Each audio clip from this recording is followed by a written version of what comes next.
Antes que nós falamos sobre a nossa vida devocional com Deus, que é ensinada em Mateus 6, que nós chamamos o Pai Nosso, aquela oração que Jesus ensina aos seus discípulos, eu quero que nós falamos sobre algumas dos versículos que precedem esse ensino acerca da oração. É uma continuação do ensino da oração, mas fala sobre um lugar específico da oração. Começa em versículo 5, Mateus 6, 5. E quando orares, eu gosto daquela quando, porque não é uma sugestão, é algo que é normal para qualquer cristão. Quando orares, não sejas como os hipócritas, pois se comprares em orar em pé, nas sinagogas, às esquinas das ruas, para serem vistos pelos homens. Em verdade vos digo que já receberam o seu galardão. Há um certo galardão dos louvores e das opiniões das pessoas. Faz-nos sentir bem quando as pessoas dizem, essa pessoa é espiritual, por aquilo, ele sabe muito bem orar. Talvez as pessoas sentem intimidade pela nossa eloquência perante o Senhor em oração, que em vez de eles sentem uma certa vergonha de orar à sua maneira, então pedem sempre oração por nós, porque nós oramos tão bem. Não. Jesus diz, são hipócritas os que procuram de ser vistos pelos homens, fazer uma impressão pela sua maneira de orar. Oração não é para impressionar a ninguém, é para comunicar com Deus. Por isso, Jesus diz em versículo 6, mas tu, quando orares, entra no teu aposento e, fechando a tua porta, ora ao teu Pai que está em oculto. E teu Pai que vê secretamente te recompensará. Então, esse lugar secreto, eu quero falar acerca disso hoje. Esse lugar especial. Vocês têm esse lugar? Jesus tinha. Muitas vezes ele foi ao monte. Veja naquela última Páscoa que ele passou com seus discípulos em Jerusalém. E lembra que Judas saíram para atrair, para fazer aquele negócio com os fariseus e dizer, e levaram aquele grupo de soldados para prender Jesus. Jesus foi ao lugar habitual, onde ele costumava de ir com seus discípulos, um lugar onde ele separou-se das multidões para ter um tempo só com seu Pai. Era o seu lugar secreto naquele jardim de Getsemane. Judas sabia muito bem onde ele estava, porque muitas vezes ele passava noites em oração naquele lugar. É um lugar secreto. É um lugar onde nós encontramos com Deus. Eu tenho um lugar na minha casa. Logo que eu entro naquele lugar, logo que eu sento naquela poltrona, é um lugar especial para mim. Deus tem dado tanta revelação naquele lugar, tem falado comigo de muitas coisas naquele lugar. Aquele lugar é especial, porque é onde nós podemos fechar a porta para que ninguém nos distrair e nós podemos ter aquele tempo com Deus. Oração é assim, é um lugar secreto, é um lugar especial. Fecha a porta e comungue com Deus no Espírito. Esse lugar secreto é um lugar de poucas palavras. Aquele lugar assim para impressionar a multidão, para mostrar a tua espiritualidade, seja nas ruas, seja no templo.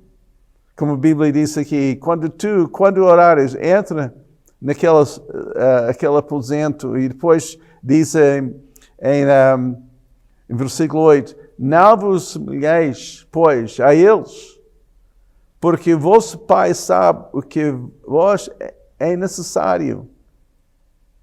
Não é? Então, o que eles não era para copiar ou imitar? Diz que eles oraram usando várias repetições, muitas palavras de 5 estrelas, caríssimos. Talvez palavras naquela linguagem das traduções antigas, de uma forma mais antiquada, espiritual, a falar. Repetindo, só enchendo o ar com muitas palavras e pouco conteúdo.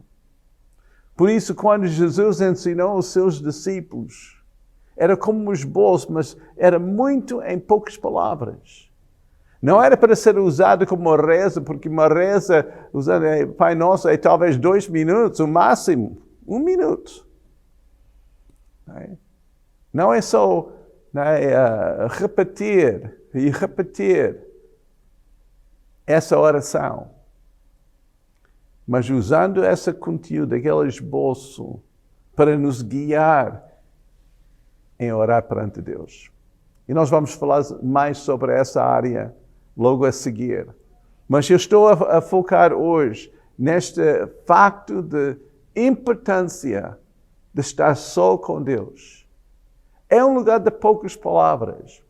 É um lugar onde nós ouvimos, talvez mais do que falamos. Porque é uma conversa com o nosso Deus. Eu quero que Deus me guie em oração. Que significa é antes eu tenho que ouvir. Não vamos falar sobre isso mais, mas uma coisa que eu faço com frequência é que eu oro em línguas. Porque quando eu oro, a minha mente não está a ser frutífera, não está a entender, mas o meu espírito ora. E nesta forma a nossa mente fica mais atenta daquilo que Deus quer revelar a nós. A Bíblia fala em 1 Coríntios 14 que oraremos no Espírito e com entendimento. Eu gosto dessa ordem. Primeiro, no Espírito, ter a orientação de Deus, ser sensível àquilo que Deus quer dizer e depois oramos com entendimento, segundo a sua vontade. É um lugar de poucas palavras. É um lugar onde nós conectamos com Deus, onde nós somos sinceros e genuínos, sem criar qualquer imagem própria. Também é um lugar determinado. É um tempo também determinado. Quando nós criamos disciplina, custa. Nós temos uma certa disciplina de fazer passeios. No princípio, eu fiz uma volta de quarteirão. Depois era 2, porque houve subidas e descidas e tudo. Depois era 2 vezes. Depois 3 vezes. Custa para criar uma disciplina. É a mesma coisa com oração. Talvez no princípio é poucas palavras e poucos minutos. Jesus estava assim espantoso. 3 anos ele esteve com os seus discípulos. E naquela parte final da sua vida, aquela oração mais intensa que ele estava a experimentar no jardim de Getsemane, os seus discípulos não tinham aquela estufa, aquela capacidade de orar e acompanhar ele em oração. Eles ficaram cheios de sono, dormiram. E Jesus disse aos seus discípulos, nem numa hora,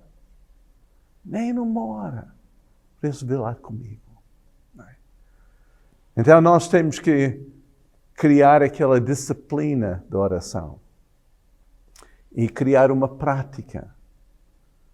Vamos começar talvez pouco, 15 minutos. Depois vamos passar para meia hora, depois para 1 hora. Não é? Eu acho que cada um de nós devemos criar uma disciplina, porque só depois da disciplina que nós temos um deleito, um desejo, em que aquilo torna-se um desejo, que não conseguimos de faltar o nosso tempo de oração, porque é tão precioso, é tão habitual. Nós temos aquele tempo marcado e nem no despertador não é necessário mais. Nós acordamos sempre naquela hora.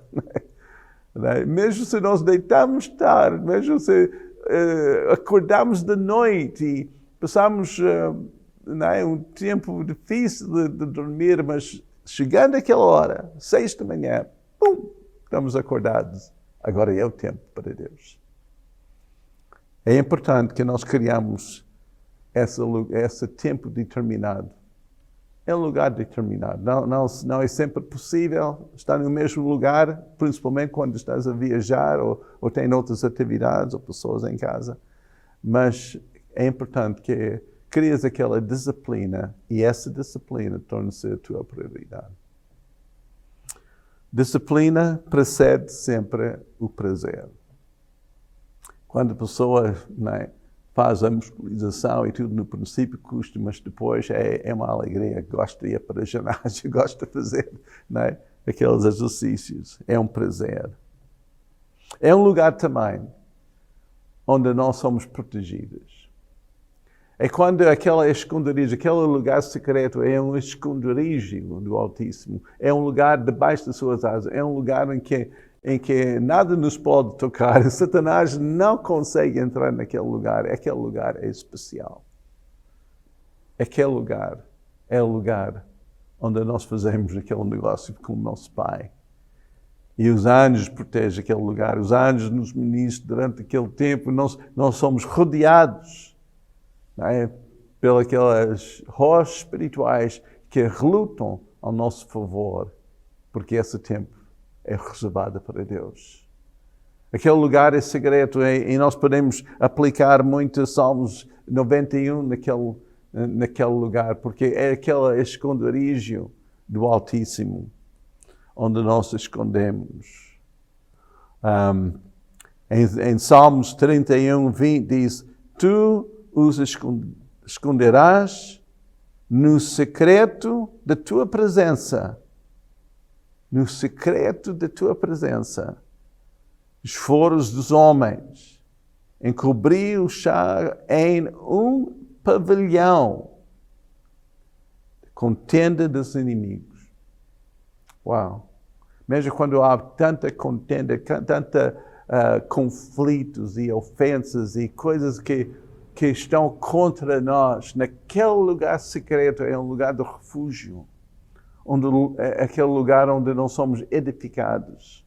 Mesmo quando as pessoas têm falado tanto mal de nós e mal entendimentos de todo lado, foge para aquele lugar debaixo das suas asas, aquele lugar secreto. Recebe de novo, não é? Aquela impressão digital da imagem de Deus na tua própria vida. Fica ali recebendo aquele poder do alto, edificando a tua própria fé. Esse lugar secreto é tão importante se nós vamos continuar em fazer a sua vontade na terra. É importante que nós ficamos edificados para ter força suficiente para edificar os outros.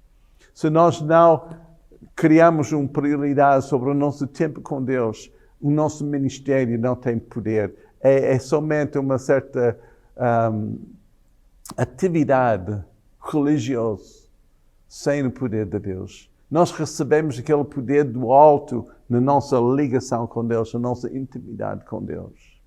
Muitas pessoas começam bem a ter aquele tempo, aquele fogo, nós chamamos isso o primeiro amor, e depois de algum tempo fica-se tão distraído com outras atividades, e às vezes atividades muito positivas, muito boas.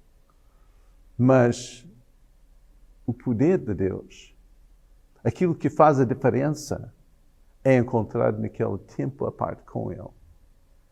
Por isso as pessoas começam com essa, porque o primeiro encontro com Deus, nós ficamos apaixonados por Deus e nós oramos muito, nós gostamos, nós louvamos muito, nós estamos muito na Sua palavra, estamos sempre com Ele.